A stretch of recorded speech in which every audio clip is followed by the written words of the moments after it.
Bueno, arrancamos nuestro segundo bloque de Compartiéndonos. Ya nos está esperando ahí en la sala de espera. Él recibió un trasplante bipulmonar en abril del 2017 y hoy nos va a contar su historia de resiliencia, el proceso de un trasplante, y vamos a conversar también sobre la ley 27.447 de órganos, tejidos y células sancionada en el año 2018. Así que bueno, vamos a recibir con un fuerte aplauso Compartiéndonos a Iván Cerón. Hola Iván, ¿cómo andás? ¿Estás por ahí? Hola Fer, ¿qué tal? ¿Cómo va? ¿Cómo andás, Iván? ¿Todo bien? Bien, muy bien, por suerte. Bueno, Todo tranquilo. muchas gracias por estar acá, muchas gracias por compartirte. Y bueno, estábamos nombrando al principio un poquito los números en este 2021, la cantidad de personas trasplantadas, la cantidad de personas que todavía aún espera.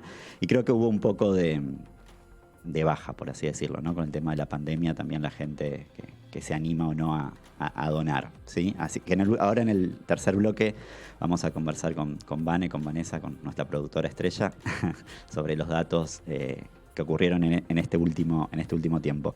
Sí. Pero bueno, para ordenarnos un poquito y poder contar un poco a la gente cómo es o cómo ha sido, ¿no? En tu caso todo el proceso, vamos a empezar un poco cronológicamente cómo es que llegás al proceso o cómo llegás a un trasplante, ¿no? En principio, de nacimiento habías padecido fibrosis quística, a chequear si esto es así, Claro, y sí. cómo te enteraste Exacto. o cómo fue. En realidad yo tenía una insuficiencia pancreática y bueno, siempre hubo una sospecha de fibrosis quística. Sí. Y en ese momento no había estudios genéticos tan puntuales como ahora, acá en Argentina, Sí. Que determinen, digamos, que cierren el diagnóstico, ¿no? Entonces, bueno, en su momento me atendió un genetista en el hospital Rivadavia y, bueno, se llevó la sangre del grupo familiar a Alemania a testear, Sí. pero hubo un inconveniente ahí con las muestras y no se pudo determinar en ese momento si tenía FQ o no. Sí. Después, bueno, con los años, sí, me hicieron estudios muy puntuales, ya había avanzado muchísimo en este sentido. Y bueno, me terminaron diagnosticando FQ o fibrosis quística. Y bueno, y se empezó a hacer un tratamiento en realidad preventivo para Sí. infecciones, nada más porque yo no tenía todavía ninguna afección. ¿Esto a qué edad más o menos ya fue el diagnóstico? Y fue más grande ya, y hace 10 años. 10 O años. sea, 26 años, 25, 26 años tenía. Sí. Ya teniendo diagnóstico firme, ¿no? Claro, O sea, sí. Pero bueno, por la insuficiencia pancreática siempre fui tratado desde nacimiento. Sí. O sea que bueno, hasta los 25 años, digamos, si bien había sospechas, todavía no había nada en concreto, ¿no? Claro, exacto. Y además porque tampoco había tenido ninguna complicación a nivel pulmonar, ¿no? O sea, Claro. hasta ese momento estaba todo bien. Todo bien. Y, o sea que la infancia, la adolescencia, la transitaste como una vida normal, digamos, sin... Sí, totalmente. Hay gente por ahí que tiene la enfermedad, pero lo tiene afectado en los pulmones ya desde chiquito. Sí. Y tiene mucho problema con que se les llenan los pulmones de moco, ¿viste? Les cuesta mucho poder respirar y tienen que estar toda su infancia y adolescencia transitándola con kinesiólogos, ¿viste?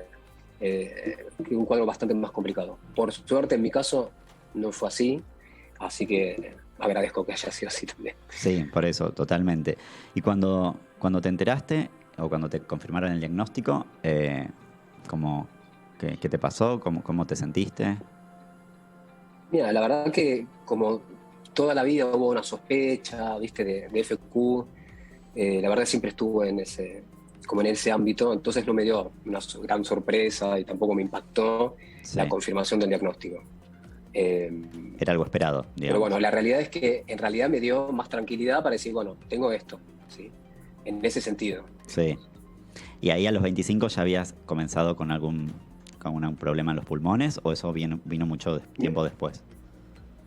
Justamente al momento que me estaban estudiando, que me diagnosticaron, al tiempo, habrá sido un par de años después, ya ahí empecé con problemas. Se me había empezado a tener infecciones recurrentes y neumonías recurrentes, y ahí ya el pulmón había empezado a perder capacidad, ¿no? Sí. de intercambio gaseoso, y bueno, eso es lo que hace que deriva eventualmente en el trasplante, ¿no? En el trasplante. Pero tuve muchas internaciones en el medio. Pero a partir siempre Estas después del infecciones. diagnóstico, sí. Claro. Sí. Este, Qué llamativo, viste, que es a partir del, bueno, ¿no? Desde que te ponen un nombre, ¿no? Un nombre, un diagnóstico, ahí aparecen, ¿no? Como los problemas pulmonares que antes no, no estuvieron. exactamente, sí, sí, es una lectura interesante porque la verdad es que, a ver, tenía, no sé, gripe, así como cualquiera, ¿no? Pero a nivel pulmonar nunca una neumonía, nunca nada. Claro, A los 2, 3 años de haberme diagnosticado, empecé con los problemas.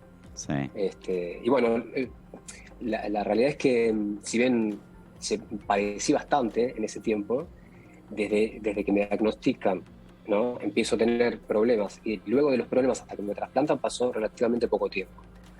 Es como que fue un proceso bastante acelerado sí. y si bien obviamente lo sufrí, no fue un sufrimiento, digamos, a largo plazo, ¿no? Como te digo, de estos chicos que tienen problemas pulmonares desde que nacen prácticamente. Claro. ¿Y cuánto tiempo pasó que te informan que había que hacer un trasplante? Y bueno, yo tuve, son 2 años. 2 años. No, un año. Un año. Un año porque yo empecé, claro, con todas las internaciones recurrentes y cada vez peores en el 2014 y en enero de 2015 me dijeron, bueno, hasta acá llegamos porque el pulmón estaba muy deteriorado, ya era una situación totalmente irreversible Sí, y, y bueno, había perdido muchísima capacidad pulmonar, creo que estaba en 35%, 33%, estaba como oxígeno dependiente. sí. O sea, me habían indicado oxígeno primero para dormir y después ya directamente para la vida cotidiana, porque ya, o sea, como que el aire ambiente no me era suficiente. Sí, Entonces, bueno, me indicaron en enero de 2015, tuve como una asfixia en mi casa, me internaron, estuve un mes internado y ahí me dijeron, bueno, mira, hasta acá llegamos, tenés que hacerte un trasplante. Y ¿en ese momento era trasplante de un pulmón o siempre es bipulmonar? siempre fue bipulmonar. Nunca se consideró un solo pulmón porque estaban los dos deteriorados. Claro. Sí. Este, ¿Y cómo? y bueno, Sí. la realidad es que sí. No. Seguí. No, te decía que me impactó un poco la noticia. Dije, no, a mí no me trasplantan. Mi primera respuesta fue, no me trasplantan. Y creo que a la media hora dije, bueno, listo, ya sáquenme esto de encima, pero no banco más. Sí. Y bueno, después el proceso siguió y hasta que me inscriben en la lista y a los 2 años me trasplantan. ¿Y cómo es este proceso previo a un trasplante, ¿no? Uno se imagina como que, ¿no? Que deben ser millones y millones de estudios. Sí, Por ahí, sí, como para que la gente sepa, sí, bastante. ahí interviene ¿Cómo? ya Incucay. ¿Cómo es el procedimiento, digamos, en general? Bien. Sí, en realidad te indican el trasplante y si en el lugar donde estás internado lo hacen trasplantes de pulmón, que son muy pocos, te hacen ahí todos los estudios. Si no, te derivan o a Favaloro o al italiano, que son los que en este momento hacen trasplante pulmonar. O sea, acá en y Buenos, bueno, acá en Buenos internos Aires con- solamente es el Favaloro y el italiano. Son los únicos dos lugares sí, que hacen de pulmón. sí. Corazón sí te hacen, no sé, en el ICPA, italiano, alemán, Claro. pero de pulmón no, es mucho más específico. Sí, Y bueno, te ingresan a la lista, primero te hacen una serie de estudios protocolares indicados por el INCUCAI para determinar si la persona es apta para un trasplante. Desde estudios, desde un cateterismo, ponerle, hasta Sí. un dentista. Pasás por todas las especialidades. El odontólogo te revisa y te dice, bueno, estás apto porque, a ver, cuando vos te llaman para un trasplante no puedes tener ninguna infección, no puedes tener nada, sí. ¿viste? Entonces, bueno, a partir de ese momento, en todos los estudios, te ingresan en la lista y de acuerdo a la gravedad del cuadro, es en la posición que te... No en la posición, pero sí en la categoría en la que te inscriben. Que te inscriben. Mi situación era bastante grave, muy grave, porque imagínate, había perdido casi el 70 y pico % de capacidad pulmonar. Sí, muy rápido. Entonces, sí, muy rápido y bueno, a mí me ingresa y después me indicaron un aparato para poder dormir que se llama BiPAP, que da aire a presión, ¿no? Sí. Y fuerza, digamos, el intercambio gaseoso en el pulmón, porque en este caso yo tenía mucha retención de aire y implicaba que no saliera el dióxido de carbono, ¿no? Sí. Entonces te puede dar como una intoxicación. En ese sentido, como usaba ese aparato, se llama BiPAP, y también por la capacidad pulmonar tan baja que tenía, a mí me inscriben en la lista en urgencia B, se llama. Sí. Y bueno, dentro de la lista tenés urgencia A, urgencia B y emergencia nacional. Ya emergencia nacional te inscriben, digamos, o pasás a emergencia nacional cuando estás esperando un trasplante internado. Internado.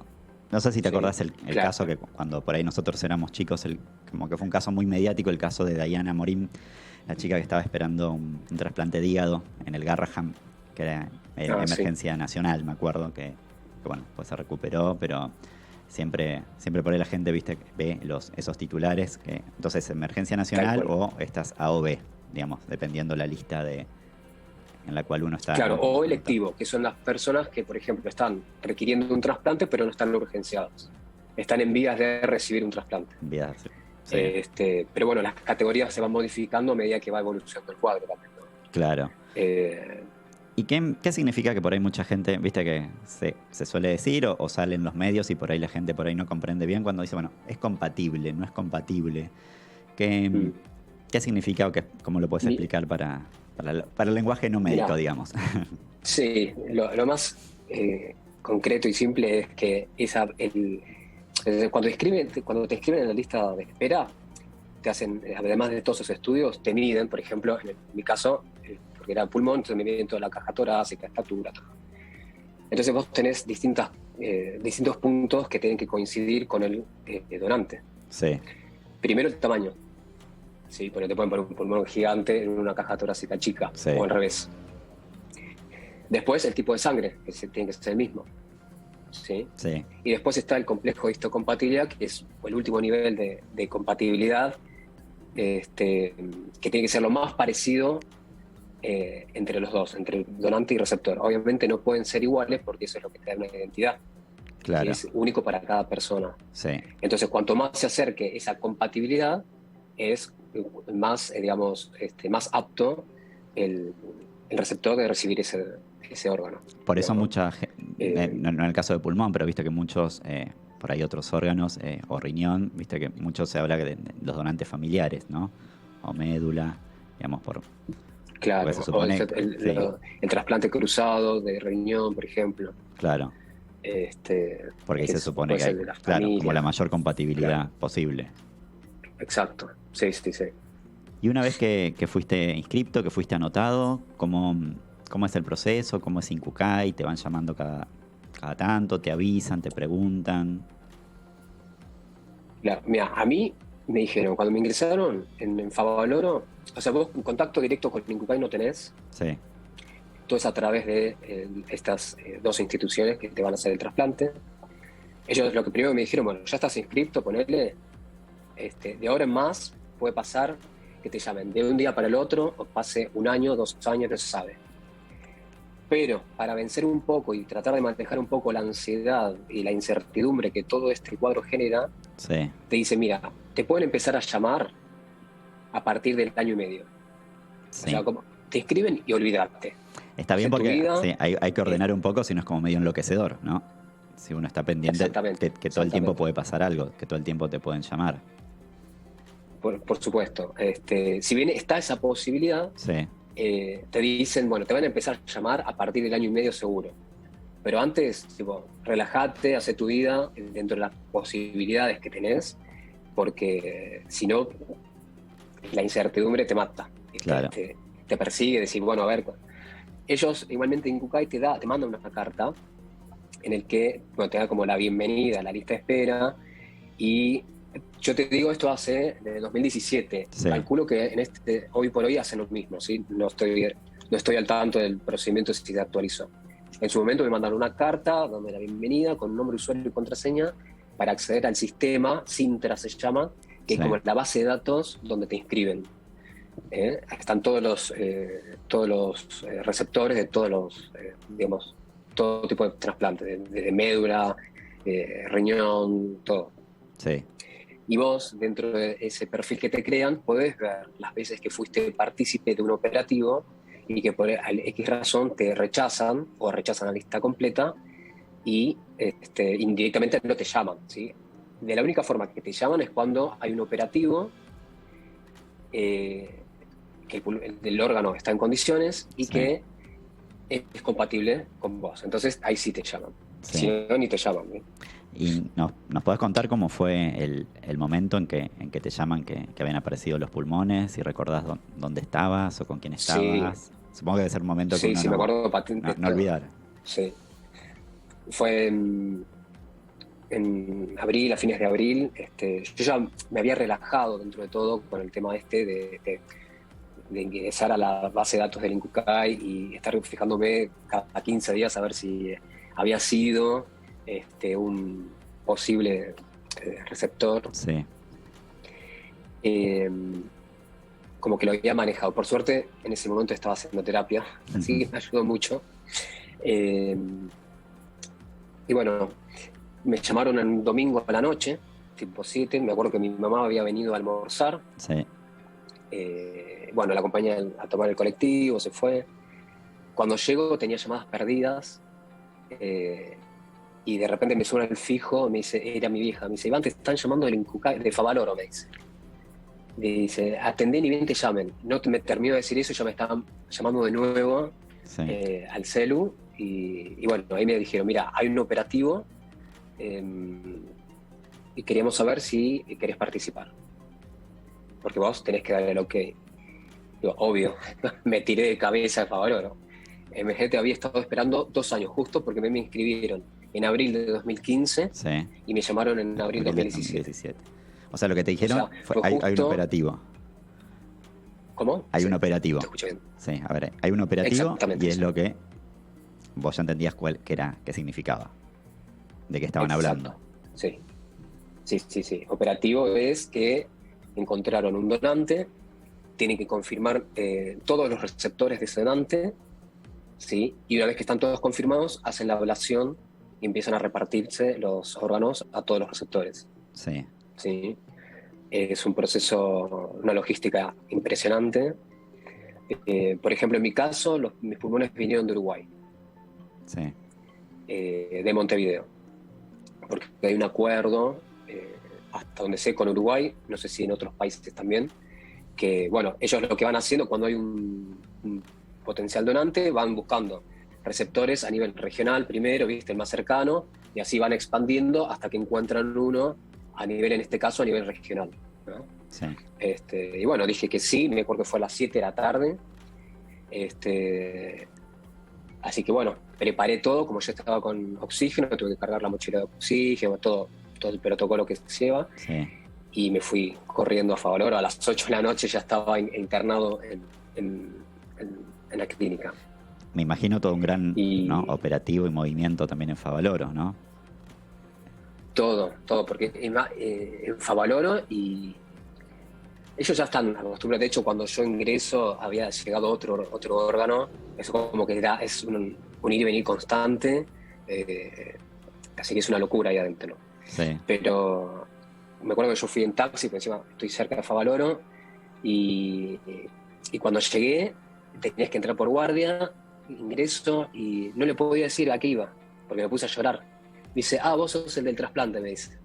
había sido Así solo. que nada, me ingresaron al toque y bueno, y ahí está. Sí. ¿Fuiste solo a internarte? Fui solo, sí, fui solo, y ahí nomás obviamente le avisé a mi mamá, a mi mejor amigo, y vinieron enseguida todos, pero yo llegué solo a Favaloro, no esperé a nadie, porque estaba tan ansioso, ¿viste? Igualmente, a ver, desde que te llaman hasta que se hace la operación, Sí. pasa mucho tiempo, no es inmediato, Y ¿viste? más en este caso Porque cuando te llaman recién ahí están confirmando claro. que hay un receptor, ¿sí?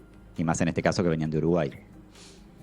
Claro, exacto. Y ahí te internaste a las 8 de la noche, ¿y a qué hora fue la operación? Y a las 3:30 de la mañana. 3:30 de la mañana me llevaron al quirófano. Sí, Y esa fue 3:33 de la mañana, clavado, porque me acuerdo que fue cuando me pusieron anestesia, lo último que vi fue en reloj. Dije, a ver qué hora es, y bueno, ahí ya está. Y lo loco de todo esto es que hasta ese momento no Sí, sabes si te lo van a implantar el órgano. ¿Por qué? Porque una cosa es el estado del órgano cuando consiguen un receptor, que está sí. todavía en el cuerpo, digamos. Otra cosa es el estado del órgano mientras viaja. Y otra cosa es el estado del órgano cuando llega y están a punto de implantarlo. Sí, Entonces, cuando te llevan a quirófano, en ese instante te llevan con un tubo de ensayo con sangre, ¿no? sí. Que te sacan, para hacer el último estudio de compatibilidad que se llama crossmatch. Con eso es, digamos, si eso está bien y el órgano está ok, ahí te Sí. implantan. O sea que hasta Si hay último una momento variable que no fue, cierra, claro. te devuelven a tu casa. Sí. Y del momento de la operación o del trasplante, digamos, bueno, vos no te acordás más nada desde las 3:33. ¿Qué te contaron después Sí. tu familia, los médicos? ¿Cuándo te acordás que despertás? Y yo, cuando me desperté, me acuerdo que escuché a alguien, cuando me despierto estaba mi mamá y mi papá, este, y escuché que me dice, ya estás trasplantado, ya estás operado, me dijeron. Y yo estaba en babia, obviamente no entendía nada, estaba con respirador, me dice, bueno, tranquilo, no te muevas mucho, pues tenía el respirador y me iba a ahogar y qué sé yo. Sí, Después de eso, como que se me fue toda la imagen, y cuando retomo, vuelvo otra vez, me sacaron el respirador directamente, sí. y a las horas del mismo día, creo, eso sí me lo contaron porque, o sea, Todo esto fue el mismo día, ¿no? A ver que justo te estamos perdiendo. A ver, vamos a ver si quedó justo congelada la imagen. Puede ser que haya un problema con el Zoom, si no lo volvemos a retomar. A ver.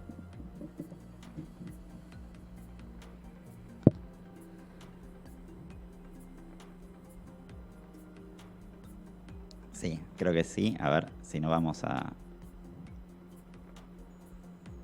Sí, volvemos a intentar conectar con Iván, que puede ser que justo hubo un problema acá técnico que puede suceder. No, todo puede fallar, ¿no? Diría tu Sam. Acá saludamos al productor del siguiente programa que está detrás del vidrio.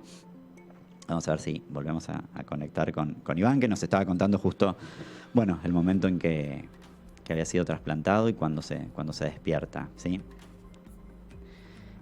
Bueno, está avisando que hubo problema con internet en su, en su domicilio, por ahí se está intentando conectar nuevamente, así que aguardamos unos segundos, así ya se conecta Iván y ya volvemos a continuar.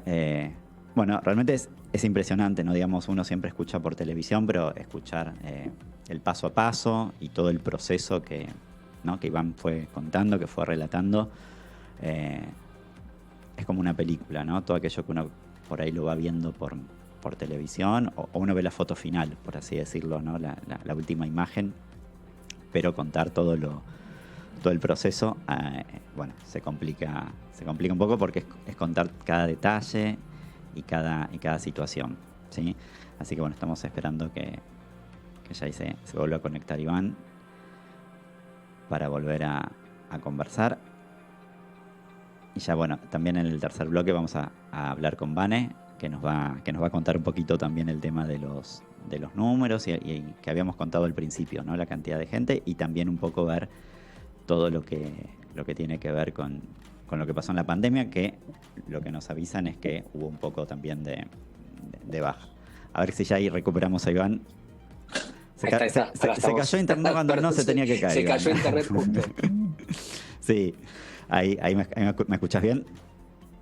Sí, perfecto. Sí. Bueno, entonces contabas esto, digamos, que te habías despertado y que bueno, te dijeron ya estás trasplantado, pero bueno, eso fue en el mismo día, después del mediodía o...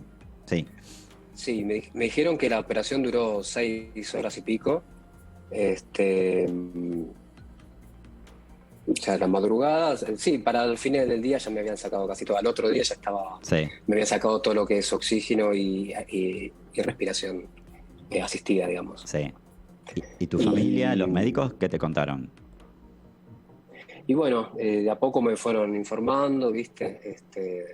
No, que había sido súper rápida la operación, que mis pulmones estaban detonados, así, directo, Directo. que fue justa la operación. O sea, el órgano que me implantaron era justo mi medida, Claro. era totalmente compatible conmigo. Y tuve la suerte, por así decirlo, digamos, que a mí me pudieron operar en el primer llamado. Sí. Como te decía, viste, en última instancia vos no sabés si te van a operar, y tengo unos conocidos que le han trasplantado de pulmón y le han devuelto a la casa varias veces, viste.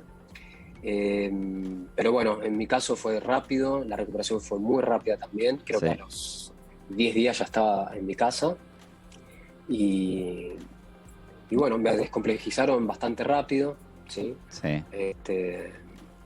Pero bueno, ¿Cómo es el proceso ese, ¿no? ¿Cómo es volver a respirar, ¿no? Digamos, con la es capacidad. increíble. ¿No? Es increíble porque imagínate que no podía hacer una cuadra caminando sin oxígeno. Sí. Así que me costaba mucho respirar, no solamente que me faltaba el oxígeno en sí, sino que como retenía tanto aire, estaba como todo el tiempo como ahogándome. Claro. Entonces eso fue una liberación total. La verdad que fue un alivio en muchos niveles, que se sintió mucho, ¿no? Se sintió mucho y muy bien. Y después, bueno, cuando salí sí. de Favaloro, fui el precursor del barbijo, tuve que usar un año un barbijo. Vos lo inauguraste. Toda mi... sí, en 2017, todo 2017 con barbijo. Sí. Pero muy bien, la verdad que tuve una recuperación muy rápida, como te decía. Y después la recuperación bueno, son muchos los estudios o los controles que te hacen ir como, no sé, una vez por mes, una vez por semana. Mirá, ¿cómo es? Sí, exacto. Antes de la operación y luego de la operación se hace rehabilitación cardiopulmonar. Sí. ¿Sí? Eso es lo que mantiene todos los músculos respiratorios más o menos en orden, como para poder también recibir un trasplante y recuperarte de la forma que me recuperé. Sí. Después sí, tenés biopsias, ¿sí? Que la biopsia es sacar un pedacito de pulmón, sí, y lo revisan a ver si está todo ok, para evitar, para en realidad controlar que no haya un rechazo, ¿sí? Porque, claro, por más compatible que sea, ese órgano no pertenece al cuerpo, no tiene la misma identidad. Sí. Entonces, lo que pasa acá es que luego de la operación te mandan inmunosupresión, ¿sí? Sí. Con distintos medicamentos, hace una línea de defensa del cuerpo que queda baja, por eso somos de riesgo, Sí. ¿sí? Y hace que el cuerpo acepte, entre comillas, el órgano, ¿sí? Y eso va. Entonces, durante el primer año crítico no se puede comer nada crudo, tiene que ser todo hecho en casa, muy cocido, nada de delivery, Sí. en fin, todas unas pautas muy estrictas en cuanto a eso, porque a la mínima subida de temperatura te tenés que internar para ver qué es lo que está pasando, porque Claro. puede haber un rechazo. Sí. Que lo que sería durante el primer año, lo que es catalogado en el primer tiempo, las primeras horas son decisivas como cualquier operación, claro, como en cualquier intervención, te puede dar lo que se dice el rechazo agudo, sí. ¿sí? Que bueno, ya está. Pero bueno, durante el primer año que es crítico también te puede llegar a dar un rechazo. Claro. Y después, bueno. Y después sí, obviamente tenés se van a... controles del mismo, la cantidad de inmunosupresor que tenés en sangre, porque si se va mucho, te puede afectar otros órganos, si se va muy para abajo, puede el cuerpo empezar a darse cuenta que el órgano ese, que en este caso el pulmón, no es de él, y bueno, se complica la situación. Así que durante el primer año son muchos controles, mucha actividad física también, en lo que sería la rehabilitación cardiopulmonar, ¿sí? Para empezar a mover la caja torácica respiratorios. Claro. Exactamente, sí. ¿Y hoy cómo estás, Iván? ¿Cómo te encontrás hoy? ¿Cómo son tus controles actuales? Mirá, yo tuve un problema más o menos en el 2018 en que empecé a hacer es una situación bastante excepcional por lo que me dijeron, pero bueno, puede pasar, que luego de un año y pico sí, casi 2 años de trasplante, empecé a hacer un pequeño rechazo. Sí, Eso me impacta otra vez en la capacidad pulmonar. En este momento perdí 50%. Me cuesta, o sea, yo me siento bien igual, estoy bien, sí, pero a veces me agito, ¿viste? Entonces, a partir de ese momento que tuve ese mínimo rechazo, los controles son cada 6 meses, claro. ¿sí? Todo, capacidad pulmonar, volúmenes pulmonares, bueno, hay una serie de estudios que, bueno, terminan a ver qué evolución está teniendo este rechazo. Ese rechazo. ¿Sí? Así que bueno, ahora es controlar eso, ¿no? Controlar un poquito más atento esa cuestión.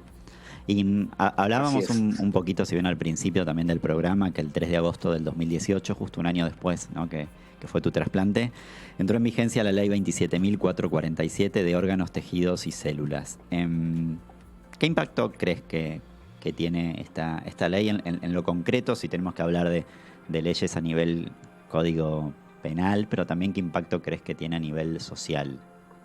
O si notaste que hubo algún movimiento. Sí. Tengo entendido, la verdad no estoy no llevo muy de cerca las estadísticas del INCUCAI, Sí, pero tengo entendido que desde que se implementó esta nueva ley, creció muchísimo la cantidad de trasplantes efectivos, digamos. Sí, ¿no? sí. Mira, te voy a contar un caso. Justamente esta ley surge a partir, creo, fue por el tema de la chica esta que nunca le llegó el corazón. Sí, sí, me acuerdo. Estando en emergencia nacional. Un compañero de trabajo le había dado un infarto hace ponele 2 años.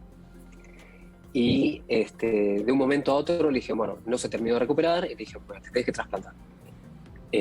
No terminó de procesar la formación de que se tenía que trasplantar, ya tenía el INCUCAI encima, él estando internado, diciéndole, bueno, ya te escribimos en la lista, estás en emergencia nacional.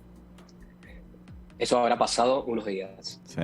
No lo terminaron de inscribir en la emergencia, que a los 2 días le apareció el órgano. Fue compatible, lo operaron y ahora ya está en la casa como si nada. Mirá. Creo que hay un montón de factores en realidad que se ponen en juego a la hora de recibir un trasplante o de ser un donante, ¿no? Sí. Como decíamos al principio, el tema de la compatibilidad, tamaño, bla, bla, bla, todo eso. Y un factor determinante era la expresión de voluntad positiva acerca de ser donante. Ahora somos todos donantes, salvo que exprese lo contrario. Claro, también podés expresar en el INCUCAI o en otros organismos, no quiero ser donante, o decir sí, quiero ser donante, aunque la ley ya te implique que sos donante. Que sos donante. ¿Sí? Pero bueno, es importante, ¿no? el concientizar. Y bueno, Iván, para ir cerrando, así no te quitamos más tiempo antes que el internet se vuelva a caer. ¿Con qué personas te fuiste compartiendo a lo largo de todo este proceso, ¿no? Desde que te dan el diagnóstico de fibrosis quística, desde que te informan que hay que trasplantar, desde que ocurre el trasplante, la recuperación. ¿Podés nombrar una o 2 personas que ibas ahí como contándole y te iban acompañando, digamos, en este proceso? Sí, bueno, mi mejor amigo David estuvo siempre, desde siempre. Y bueno, después mi mamá, obviamente. Sí. Pero bueno, siempre, me acuerdo que, no sé, llegó casi al mismo tiempo, esa noche del trasplante, llegó al toque a la clínica,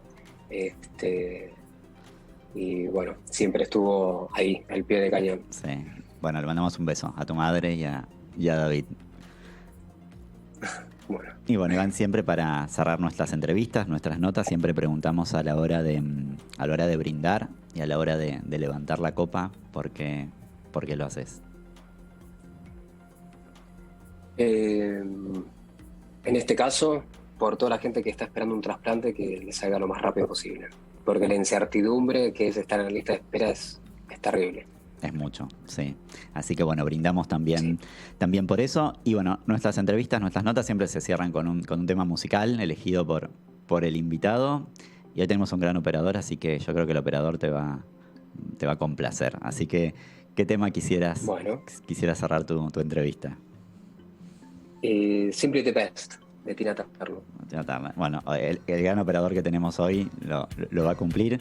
Así que, Iván, bueno, muchísimas gracias por tu tiempo, muchísimas gracias por compartirte. Y este programa se trata de eso, de celebrar a la gente que nos haga probar el sabor de la vida. Vos sos una de ellas, así que brindamos por vos. Y bueno, felicitaciones por todo el proceso y a seguir adelante.